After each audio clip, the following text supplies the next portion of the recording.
Bismillahirrahmanirrahim. Assalamualaikum warahmatullahi ta'ala wabarakatuh.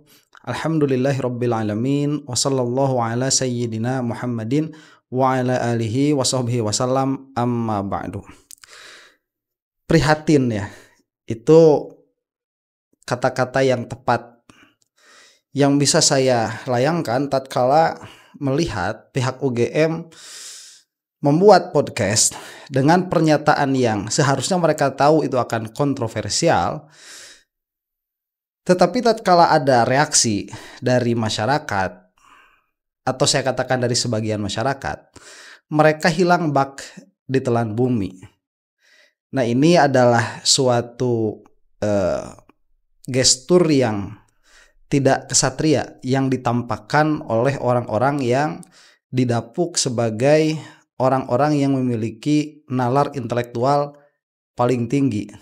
Dan inilah memang yang kita sesalkan. Sudah sejauh ini kemerosotan nalar intelektual dan budaya intelektual di negeri kita. Yang saya maksud, tatkala UGM melakukan podcast sendiri, yang mana itu menjadi kalangan sendiri, tetapi diupload secara masif ya di media sosial, seharusnya mereka tahu bahwa reaksinya akan beragam, dan seharusnya mereka juga bisa mempertanggungjawabkan tatkala muncul reaksi-reaksi. Dan salah satu yang bereaksi tidak lain dan tidak bukan adalah Man of the Year ya. Siapa? Pak Roy Suryo. Yang mana yang bersangkutan ini akhirnya mereaksi atas apa-apa yang dilakukan oleh UGM, dan sedikit banyak ya reaksinya itu sama dengan apa yang sudah saya reaksi, karena memang konsekuensi berpikir mengharuskan reaksi seperti itu. Reaksi seperti apa? Yaitu reaksi keheranan, kemudian reaksi malu sendiri begitu ya, kemudian reaksi tidak menyangka kok bisa orang yang didapuk sebagai kelompok yang memiliki nalar intelektual tinggi melakukan reaksi seperti itu. Nah, cuman juga ada yang sesalkan juga, karena reaksi Roy Suryo ini dilakukan di Kompas TV ya, yang mana Kompas TV mengundang beberapa narasumber sebagai pembanding, dan itu di dalam jurnalisme, di dalam etika jurnalistik memang seharusnya demikian. Nah, tetapi yang diundang tidak bisa datang. Siapa yang tidak bisa datang? Ya tidak lain dan tidak bukan adalah UGM itu sendiri. Akhirnya harus mengundang orang yang tidak memiliki hubungan sama sekali, cheerleader begitu. Ini seperti pertandingan tinju ya, Mike Tyson versus Holyfield. Nah, itu Holyfield yang nggak datang, akhirnya manggil penonton karena sudah kadung ada acara begitu. Akhirnya penonton lawan Mike Tyson, kan nggak seru gitu ya. Yang mana pada akhirnya kita saksikan dulu lah ya, supaya mukadimah saya tidak terlalu panjang nih. Ini yang terjadi. Segala macam tudingan seputar ijazah hingga skripsi Presiden ke-7 RI Joko Widodo yang diragukan Roy Suryo CS akhirnya dijawab pihak Universitas Gadjah Mada lewat kanal YouTube. Apakah penjelasan pihak kampus ini mampu mematahkan bukti-bukti versi Roy CS yang dibeberkan dalam buku Jokowi's White Paper? Kami diskusikan bersama dengan para narasumber. Di studio Kompas TV sudah hadir terlapor dalam dugaan kasus pencemaran nama baik Jokowi, Roy Suryo. Bung Roy, apa kabar? Alhamdulillah baik. Terima kasih. Makin baik, makin lucu. Kita bahas nanti. Tahan dulu. Itu betul, makin lucu ya, tidak dewasa begitu respon yang dikeluarkan oleh UGM ini. Di situ saya juga memperkenalkan Anda satu narasumber yang bergabung lewat sambungan dalam jaringan, ada Sekjen Pradi Bersatu Ade Darmawan. Bung Ade dengan Tifal di sini, apa kabar? Ya, Mas Tifal, apa kabar? Nah, ini maksud ya nanti akan dipermasalahkan ini. Terima kasih semua sudah hadir dalam diskusi kita kali ini.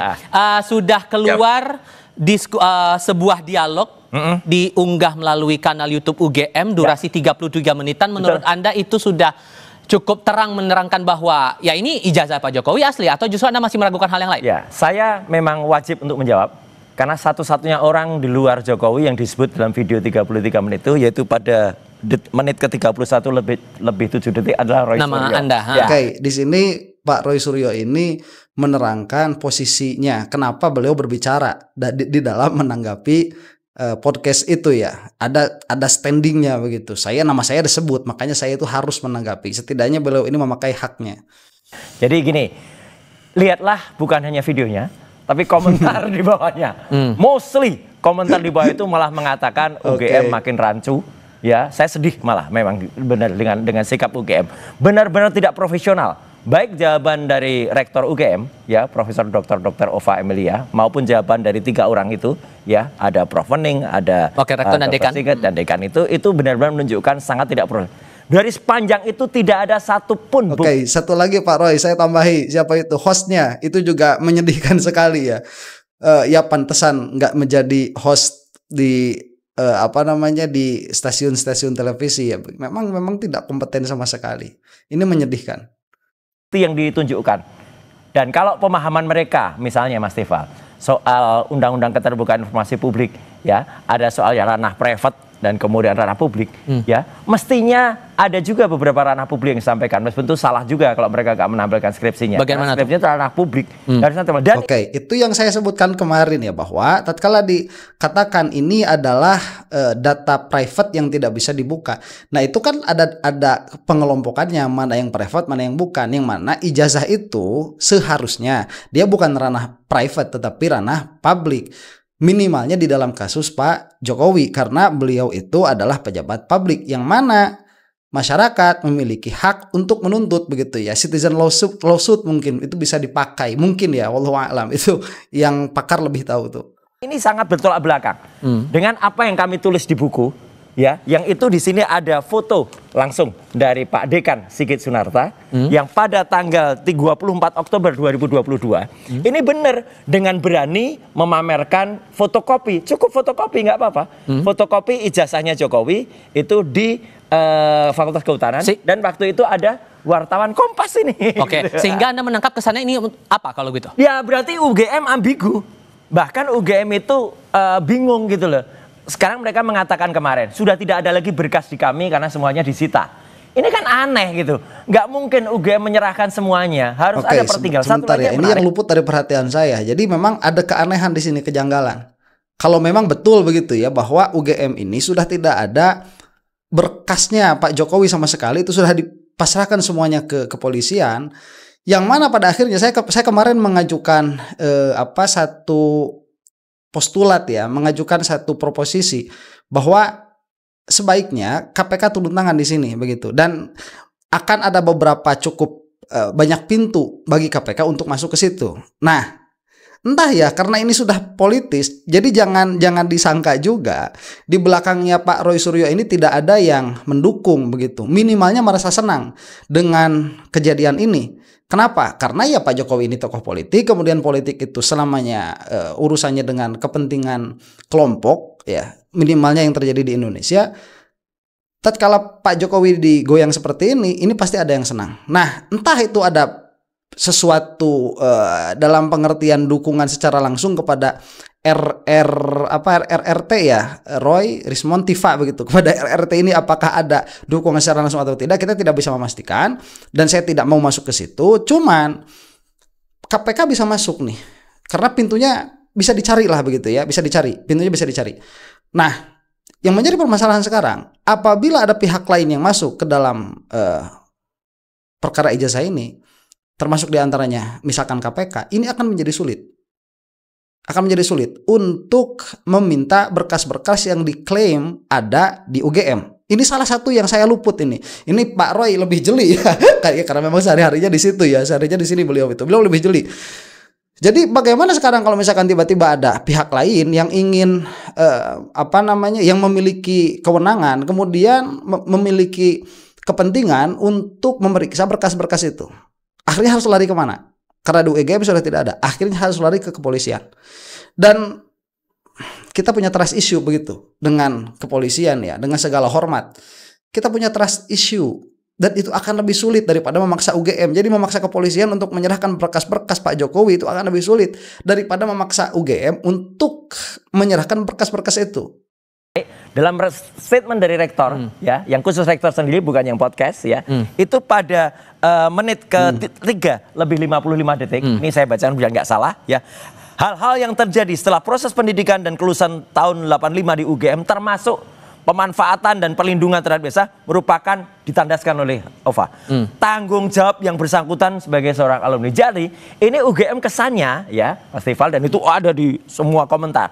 Mau lari dari tanggung jawab. Tapi kan mereka sudah mencatat bahwa ada bukti bahwa dia datang sudah diterima dari pihak kampus, sudah mendapatkan ijazah juga saat wisuda. Makanya tadi Wening juga mengatakan. Sebelum ke situ, memang betul. Jadi bukan seolah-olah, ini bukan seolah-olah dari apa yang terjadi dari UGM. Memang lepas tangan begitu. Urusan ijazahnya Pak Jokowi sudah bukan urusan kita, begitu. Yang ada di Pak Jokowi begitu ya. Cuman kita nih memiliki beberapa dukungan lah, bantuan begitu ya.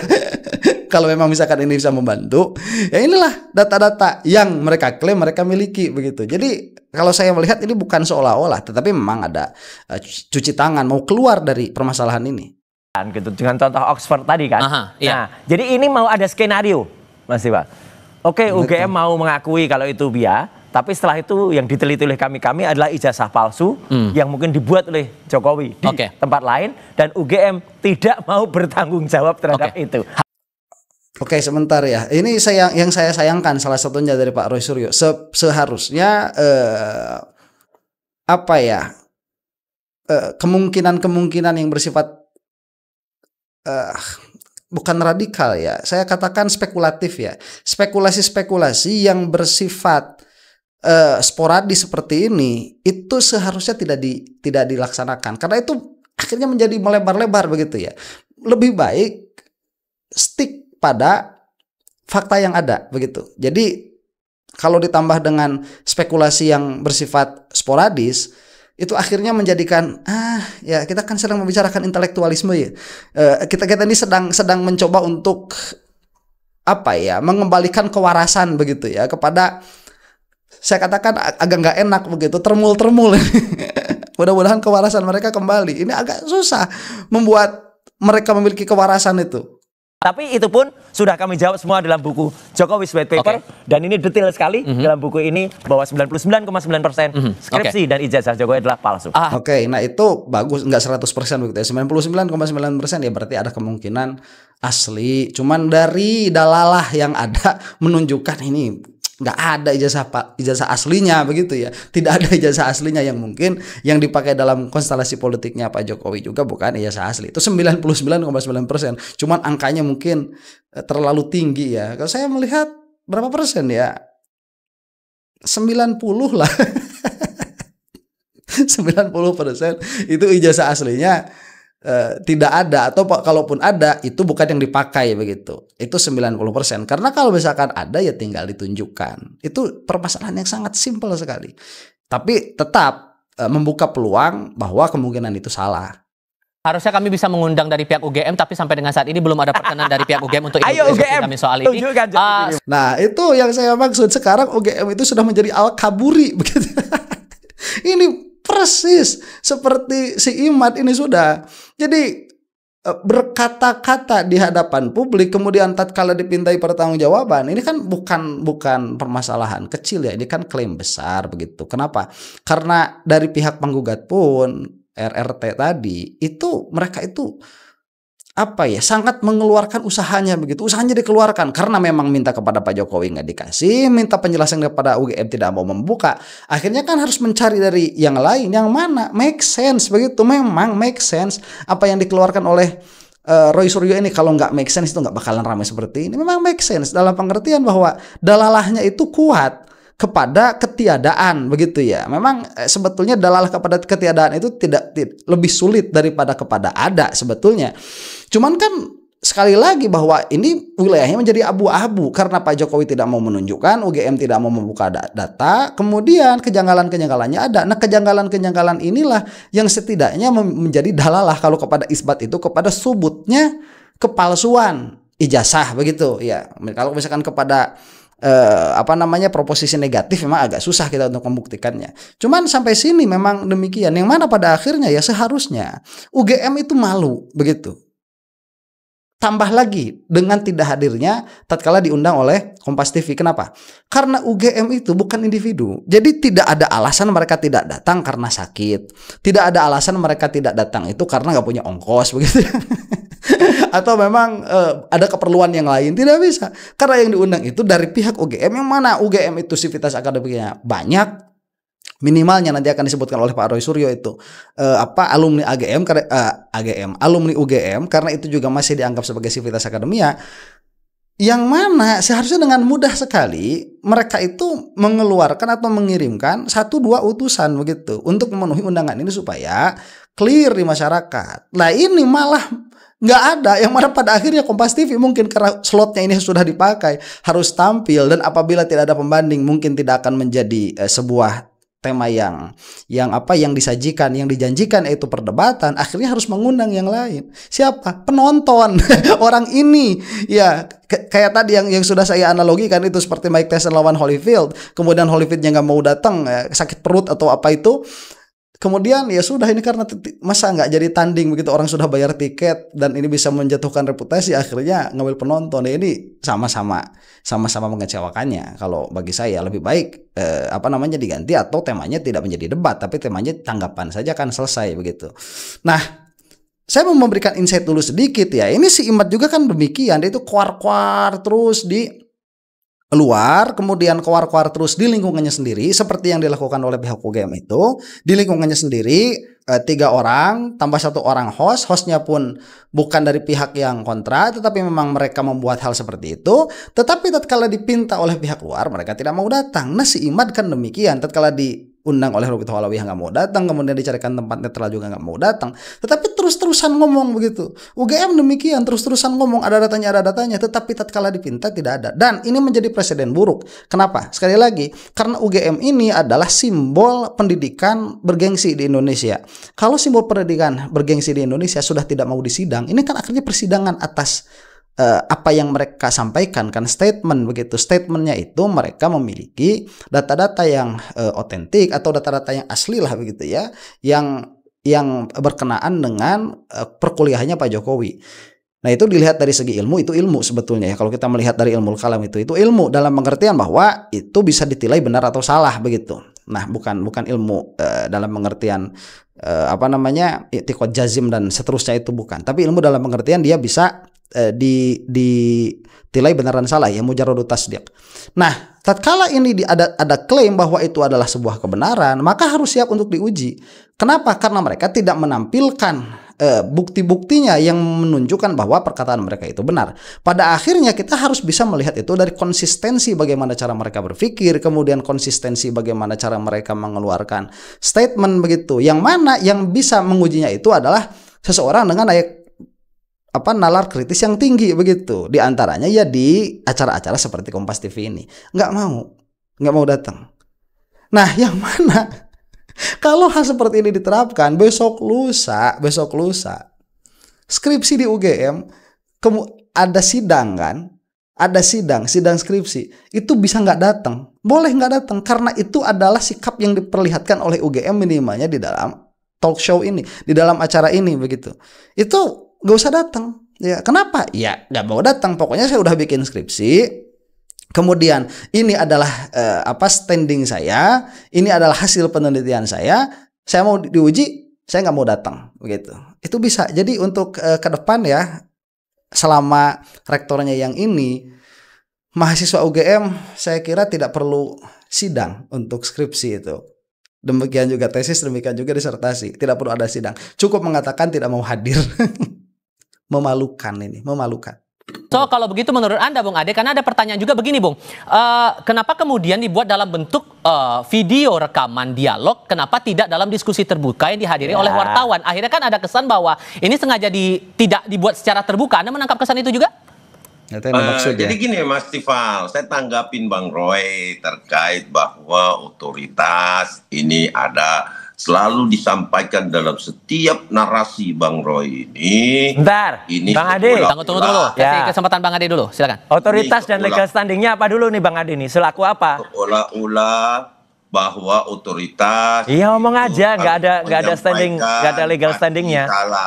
Nah pertanyaannya, legal standing apa maksudnya Bang Roy? Anda bicara atas nama membela UGM sekarang, itu legal standingnya apa? Saya tidak membela UGM. Ya udah, kalau enggak ya nggak ada legal standing. Tahan dulu. Omong-omong aja, ketawain aja kayak Bung Ade aja. Silakan Bung Ade. Bung Ade silakan lanjutkan. Bung Rai tahan dulu. Sebentar. Ini kita lagi menyaksikan acara apa begitu. Ini juga yang saya sesalkan dari perdebatan-perdebatan yang ada di Indonesia itu. Dalam pengertian bahwa lomba debatnya SMA itu lebih rapi ya. Kita ini waktu SMA itu kan suka aktif lomba debat begitu. Di kampus juga demikian. Itu jauh lebih rapi daripada orang-orang yang katanya sudah lulusan-lulusan seperti ini. Ini memalukan ya. Bukan hanya pada podcast bukan hanya pada talk show ini, acara inilah kita katakan demikian ya, tetapi dalam acara-acara debat yang lain itu juga memalukan. Ini harus diperbaiki ya. Sebagai sebuah bangsa kita nggak bakalan maju kalau di dalam ngobrol aja nggak bisa rapi begitu. Dengan segala hormat ya kepada kedua belah pihak ini, dan ya hostnya sudah berusaha, masa harus dipegang dulu.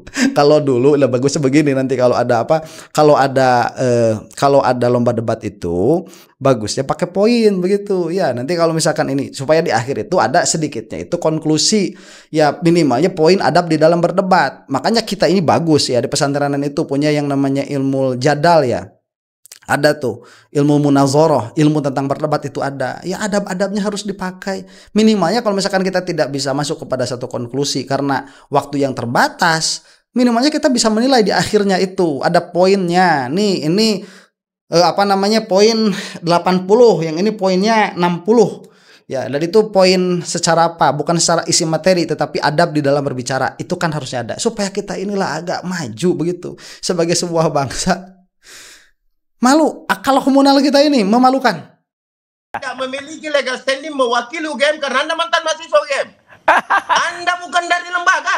Iya, saya nggak mau UGM. Bang Rai, saya tidak mau disebut, apa namanya? Nama saya disebut dalam rekaman itu dan satu-satunya orang yang diskusi kita dulu. Ya, oke. Ini bukan silakan Bang Ade. Enggak usah jelasin, enggak ada gunanya. Bang Ade, saya moderatorin. Oke, silakan. Dengerin penjelasannya. Bang Ade, silakan kopi ini jelasin aja. Menyampaikan. Kenapa ada ketakutan Mas Roy di sini? Karena ya saya perhatikan. Kenapa? Karena UGM sudah angkat bicara. Nah, kalau sudah UGM angkat bicara, di sinilah kita lihat bahwa kebohongan-kebohongan yang diciptakan oleh Mas Roy ini sudah mulai terkuak. Sebentar, itu kebegoan ini ngomong apa begitu? Ada ketakutan dari Mas Roy ini sudah terkuak dan lain sebagainya. Itu kebodohan ya yang dikatakan oleh orang ini.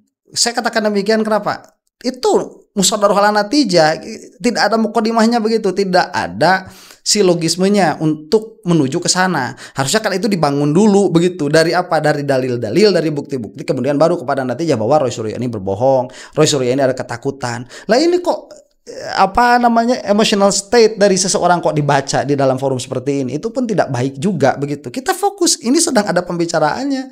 Pertanyaannya juga jelas dari siapa, dari host pertanyaannya itu jelas. Kemudian Pak Roy Suryo juga menyatakan statement yang jelas apa legal standing Anda kemudian tidak ada, dan Roy Suryo ini menolak untuk berkomentar begitu ya. Sudah, kalau cuman itu tidak ada legal standingnya, percuma saya ngomong juga begitu. Lebih baik saya tidak mendengarkan. Itu sebenarnya sudah cukup. Dan memang orang seperti ini tidak layak untuk dijadikan teman berbicara ya, karena yang dituduhkan apa, kemudian pembicaranya di mana begitu. Kalau kemudian UGM menyerahkan bukti-bukti itu kepada penyidik, itu adalah saya tidak mau berkomentar tentang gaya rambut ya. berwenang Mas Roy. Kedua belah pihak. Ya, kita diskusi yang lain aja. Bukan UGM siapa-siapa ini. Gak ada artinya. Apa UGM memberikan itu Mas Roy? Sehingga kalau menurut Anda berupa ijazah, skripsi, kemudian data-data soal IPK juga tidak diterangkan, tepat bahwa itu disebut sebagai data pribadi? Ya betul, itu data pribadi. Gimana kita ngomong soal data pribadi, dia nggak ngerti soal data bukan data publik. Kalau jelaskan sudah disampaikan sama UGM. Ya udah, nggak usah ngomong apapun, nggak ada standingnya semua. UGM sebagai lembaga pendidikan yang sah itu tidak sembarangan mau memberikan kepada siapapun, kecuali ya UGM sudah menyampaikan, kecuali lembaga negara yang memiliki kepentingan, contohnya kepolisian. Ya, karena ini sudah masuk ke ranah kepolisian, ya makanya lah UGM menyerahkan itu, karena itu adalah lembaga terkait atas pelaporan Pak Joko Widodo. Gitu loh. Sehingga video tadi menurut Anda sudah cukup menjelaskan ya? Dan sudah tidak terbantahkan lagi tudingan-tudingan yang dikeluarkan oleh Suryo CS ini? Iya Bang Tifal, kenapa saya bilang begitu? Karena yang menjelaskan itu betul-betul mewakili UGM sebagai lembaga. Bukan. UGM apa-apa. Kalau Bang Roy ini mewakili pribadi, penelitian pribadi dan apa? Tapi tetap saya lulusan UGM. Apapun mau lulusan UGM atau tidak Bang Roy, Anda tidak mewakili UGM Mas Roy. Apalagi Anda bukan siapa-siapa. Dekat fakultas itu berbicara sebagai pribadi. Oke, ini enggak ada gunanya. Gini, Ade ini ya, satu bukan kuasa hukumnya Jokowi, ya. Dia bukan kuasa hukumnya UGM. Apalagi bukan lulusan UGM. Jadi udahlah, jadi saya akan nguping karena ini enggak ada gunanya, enggak ada nilainya apa-apa. Kecuali kalau lawan bicara saya adalah orang UGM. Oke, itu oke. Mahasiswa ya kan? Orang yang tidak ada hubungannya juga mungkin Pak. Oh, ini jatah saya bentar. Saya tahu dari mana bahwa saya sudah harusnya bisa mengundang. Ya udah, itu aja lah. Oke. Kalau UGM enggak datang, tampilin dong yang Oke, bukan. kita kembali lagi ke poin diskusi kita sekarang. Yang juga yang diangkat oleh pihak UGM dalam video itu adalah masalah lembar pengesahan yang Anda dan teman-teman permasalahkan. Persoalannya, mereka bilang lembar pengesahan itu ya kalaupun enggak lembar pengesahan skripsi maksud saya, itu tidak diperlukan selama masih ada berita acara dan ada nilainya. Karena sudah cukup. Jawabnya nanti kita jelas sebentar. Sedikit konyol itu. Oke. Itu kalau jeda saya rasa saya sudahi di sini saja lah ya permasalahannya, karena memang kesananya itu kurang lebih sama dan apa ya, terlalu banyak keanehan, atau mungkin kita adakan lagi video baru ya mengenai hal ini karena ada kejanggalan-kejanggalan yang harus apa, needs to be mentioned begitu. Bagusnya ini diperhatikan. Demikian dulu ya, mudah-mudahan kita semua ada dalam lindungan Allah Subhanahu wa taala. Bagi yang kangen ngaji silahkan lihat di playlist saya, ada beberapa kitab di sana untuk dipelajari. Mudah-mudahan kita semua ada di dalam lindungan Allah Subhanahu wa taala. Allahumma arinal haqqo haqqo warzuqna ittiba'ah wa arinal batila batila warzuqna ijtinabah. Wallahu taala a'lam bisawab. Assalamualaikum warahmatullahi taala wabarakatuh.